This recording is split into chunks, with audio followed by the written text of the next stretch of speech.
আমরা সবাই জানি যে ইউটিউবের যে নতুন আপডেট শর্ট ভিডিও আপলোড করা। তো এই শর্ট ভিডিওর মাধ্যমে কিন্তু আমরা খুবই দ্রুত আমাদের সাবস্ক্রাইবার গেইন করতে পারি এবং আমাদের চ্যানেলটিকে খুবই নতুন করে পরিচিত করতে পারি। খুবই দ্রুত আমরা দর্শকের মাঝে আমাদের চ্যানেলটিকে পরিচিত করার খুবই একটা সহজ মাধ্যম। তো ভিউয়ার্স, এই শর্ট ভিডিওটা আমরা কিভাবে আপলোড করব এবং এই শর্ট ভিডিও আপনার আপলোড করতে গেলে অবশ্যই 3টা বিষয় অবশ্যই আপনার পালন করতে হবে এবং এই 3টি বিষয়ের যে কোনো একটা বাদ পড়লে কিন্তু আপনার ভিডিওটা শর্ট ভিডিও হিসেবে কাউন্ট করবে না ইউটিউব। তাই 3টি বিষয় কী কী আমি এই ভিডিওতে বিস্তারিত আলোচনা করব এবং এই ভিডিওতে আমি বিস্তারিত আলাপ করব যে আমাদের এই শর্ট ভিডিওর যে ওয়াচ টাইম এবং যে সাবস্ক্রাইবার আসে এটি আসলে কাউন্ট হয় কিনা, এবং শর্ট ভিডিওটা যে মিউজিকটা থাকে এই মিউজিকটা নিলে কি আমাদের চ্যানেলে কোনো কপিরাইট আসার সম্ভাবনা আছে কিনা, এই সম্পর্কে বিস্তারিত আমি আমার ভিডিওতে কথা বলবো। তো ভিউয়ার্স, মূল ভিডিওতে যাওয়ার আগে একটা কথা না বললেই নয়, প্লিজ দয়া করে আমার চ্যানেলটিকে সাবস্ক্রাইব করে সঙ্গে থাকবেন এবং ভিডিওতে একটা লাইক দিয়ে ভিডিওটি কন্টিনিউ করতে থাকেন। আমরা তাহলে মূল ভিডিওতে চলে যাই। তো ভিউয়ার্স, আমি দেখেন আমার মূল ভিডিওতে চলে আসছে। ভিউয়ার্স, এখানে দেখতে পাচ্ছেন ভিউয়ার্স যে শর্ট ভিডিওটা মূলত এইভাবে এখানে দেখতে পাচ্ছেন ভিউয়ার্স, এটা হচ্ছে আমাদের শর্ট ভিডিও যে নতুন আপডেট। তো শর্ট ভিডিও আপলোড করতে গেলে যে আমি প্রথম 3টা সত্যের কথা বলেছি যে 3টা বিষয় অবশ্যই করতে হবে, তা নাহলে আপনার ভিডিওটা শর্ট ভিডিও হিসেবে গণ্য হবে না। তো এই 3টা বিষয় আমাদের সবারই জানা উচিত। তো ভিউয়ার্স, এই প্রথম সত্যটি হলো আপনাকে ভিডিওটি আপনারা লক্ষ্য করলে দেখতে পাচ্ছেন এখানে যে 3টা সত্য আমি এখানে যে নীল দাগের ভিতর দেখতে পাচ্ছেন, এটা হচ্ছে ভিডিওটার 3টা সত্য এবং এই 3টা সত্য না হলে কিন্তু আপনার ভিডিওটা শর্ট ভিডিও হিসেবে কাউন্ট হবে না, ভার্টিক্যাল ভিডিও হতে হবে। তো ভার্টিক্যাল বলতে আমরা যেটা বলি লম্বালম্বিভাবে যে ভিডিওটা দেখতে পাচ্ছেন যে এই যে ভিডিওটা লম্বালম্বিভাবে ভিডিওটা হচ্ছে এরকমভাবে। তো ভিউয়ার্স, এটা হচ্ছে প্রথম সত্য। দ্বিতীয়টা হচ্ছে যে আমাদের ভিডিওটা 60 সেকেন্ডের কম হইতে হবে, মানে 60 সেকেন্ডের ভিতরে থাকতে হবে, 60 সেকেন্ডের উপরে যাবে না। যেমন 60 সেকেন্ড বলতে যদি আমাদের 1 মিনিট 1 সেকেন্ডও হয়ে যায় তাহলে আপনার এই ভিডিওটা কিন্তু শর্ট ভিডিও হিসেবে ইউটিউব গণ্য করবে না। তার মানে ইউটিউব অ্যালগরিদমে শর্ট ভিডিও হিসেবে আপনার এটা কাউন্ট করবে না।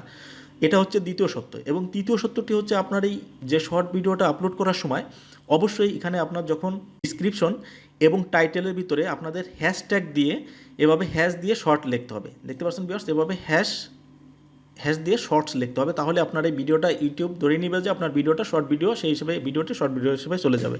তো এই 3টা বিষয় অবশ্যই আমাদের করতে হবে। অনেকেই আমরা এই 3টি বিষয় না করে দেখা গেছে যে ভিডিওটা আমরা যেভাবে ইচ্ছা সেভাবে করি, মানে ভার্টিক্যাল না করে হরিজন্টাল আকারে করছি, অথবা 60 সেকেন্ডের জায়গায় 1 মিনিট বেশি হয়ে যাচ্ছে। এটা আমরা এটা ভাবি না যে এটা করলে আমাদের ভিডিওটা শর্ট ভিডিও হিসেবে যাবে না, এবং আমরা হ্যাশট্যাগটা ইউজ করি না, শর্টস হ্যাশট্যাগ দিই না, অনেক ক্ষেত্রে এরকম হয়ে যায়। তার কারণে আমাদের ভিডিওগুলো কিন্তু শর্ট ভিডিও হিসেবে কাউন্ট হয় না।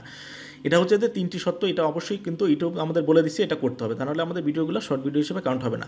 আর ভিডিওটা কীভাবে আপনারা আপলোড করবেন, ভিউয়ার্স দেখতে পাচ্ছেন যে আমরা জানি যে ইন্ডিয়াতে অলরেডি শর্ট ভিডিওর এটা অপশনটা আমাদের চলে আসছে, এটা বাংলাদেশেও আস্তে আস্তে হয়ে যাবে। তো অন্য যে কান্ট্রিতে আপনার শর্ট ভিডিওটা কিন্তু এমনিতেও আপনি আপলোড করতে পারেন, সরাসরি না করলেও আপনারা শর্ট ভিডিওগুলো আপলোড করতে পারেন ছোট্ট ভিডিও নিয়ে। এখানে দেখতে পাচ্ছেন ভিউয়ার্স, ইউটিউবের যে প্লাস আইকনে ক্লিক করলে আপনার ভিডিওটা চাইবে, যে ভিডিওটা আপনার করা আছে ওই ভিডিওটা আপলোড করতে পারেন, অথবা সরাসরি আপনার ভিডিওটা এখানে ভিডিও করতে পারেন। দেখতে পাচ্ছেন ভিউয়ার্স, এখানে এই যে একটা হচ্ছে আপলোড ভিডিও, মানে আপনার যদি ভিডিও থাকে আপনার ক্যামেরার ভিতরে যদি আগে ভিডিও করা থাকে সেখানে দেবেন আপলোড ভিডিও, আর ক্রিয়েট শর্ট মানে যদি সাথে সাথে ক্রিয়েট করতে পারেন এই ক্যামেরার উপরে ক্রিয়েট করলে এরকমভাবে আসবে আপনার ভিডিওটা, লাল বাটনটা ক্লিক করলে আপনার ভিডিওটা হতে থাকবে। এবং এইখানে উপরে দেখতে পাচ্ছেন ভিউয়ার্স যে এই যে অ্যাড মিউজিক, এই অ্যাড মিউজিকের উপরে ক্লিক করলে আপনারা এখান থেকে যে মিউজিকগুলো আছে এই মিউজিকগুলো নিতে পারেন। এভাবে আপনারা ভিডিওগুলো আপলোড করতে হবে। একটু দেখাচ্ছি আপনাদের ভিউয়ার্স, দেখতে পাচ্ছেন ভিউয়ার্স, এখানে প্লাস বাটনে ক্লিক করার পরে দেখতে পাচ্ছেন এখানে ভিডিও হচ্ছে, করার পরে এই যে রেকর্ড হচ্ছে, রেকর্ডের পরে উপরে অ্যাড মিউজিক অ্যাড নিয়ে নিচ্ছে, এরপরে কিন্তু ভিডিওটা আপলোড হয়ে যাবে। তো এইভাবে আপনারা ভিডিওগুলো আপলোড করবেন। আর যে বিষয়টা বলছি যে এইখানে যে মিউজিকগুলো নিলে কি আমাদের ভিডিওতে কপিরাইট ক্লেম আসবে কি না, এখানে অবশ্যই যে মিউজিকগুলো আছে এখান থেকে নিলে কোনো রকমের কপিরাইট ক্লেম আসবে না, নিশ্চিন্তে এখান থেকে নিতে পারেন। তাছাড়া আপনারা আপনাদের চুজ মতো এখান থেকে আপনারা মিউজিক আপনাদের চুজ মতো আপনারা নিতে করতে পারেন, কোনো সমস্যা নাই। এরপরে যে বিষয়টা আমি বলবো যে ভিউয়ার্স, এখানে অনেকেই প্রশ্নটা করছেন আমাকে যে ইউটিউবের যেই শর্ট ভিডিও আছে এই শর্ট ভিডিও দেখলে পারে শর্ট ভিডিও জায়গা থেকে দেখলে কি ওয়াচ টাইমটা কাউন্ট হবে কি না, মানে এটা থেকে মনিটাইজ করা যাবে কি না। কিন্তু না, এখান থেকে শর্ট ভিডিও থেকে আপনার ভিডিওটা দেখলে এই শর্ট ভিডিওর যেই টাইমটা এই টাইমটা ওয়াচ টাইমটা এরা কাউন্ট করবে না, তবে আপনার এখান থেকে যে সাবগুলো আসবে সাবগুলো কাউন্ট করবে। আর যদি আপনার আপনার মূল ইউটিউবের চ্যানেলে যে যদি ইউটিউব থেকে দেখা হয় তাহলে কিন্তু সেখান থেকে আপনার এই শর্ট ভিডিওর ওয়াচ টাইমগুলো কাউন্ট হবে। এটা করলে আপনারা, আমি মনে করি যে শর্ট ভিডিও থেকে আপনারা দ্রুত আপনারা দর্শকদের মাঝে আপনাদের চ্যানেলের যে কী বোঝাতে চাচ্ছেন, আপনার চ্যানেলে কী আছে সেটা আপনারা ডাইরেক্টলিভাবে তাদের সাথে সংযুক্ত হওয়ার একটা খুবই একটা ফলপ্রসূ বিষয়। তো আপনারা চাইলে এখান থেকে শর্ট ভিডিও করে আপনারা আপনাদের চ্যানেলটিকে পরিচিত করতে পারেন এবং বিপুল পরিমাণ সাবস্ক্রাইব এখান থেকে গেইন করতে পারেন। তো ভিউয়ার্স, ভিডিওটি যদি আপনাদের একটু ভালো লেগে থাকে তাহলে চ্যানেলটিকে সাবস্ক্রাইব করে সঙ্গে থাকবেন এবং বেল বাটনটি অন করে রাখবেন, পরবর্তী কোনো ভিডিও আসলে আপনারা যাতে সহজেই সবার আগে পেয়ে যান। তো ভিউয়ার্স, এই ছিল আমার ভিডিওটি, আজ এই পর্যন্ত। কথা হবে অন্য কোনো ভিডিওতে। ভালো থাকবেন ভিউয়ার্স, আল্লাহ হাফেজ।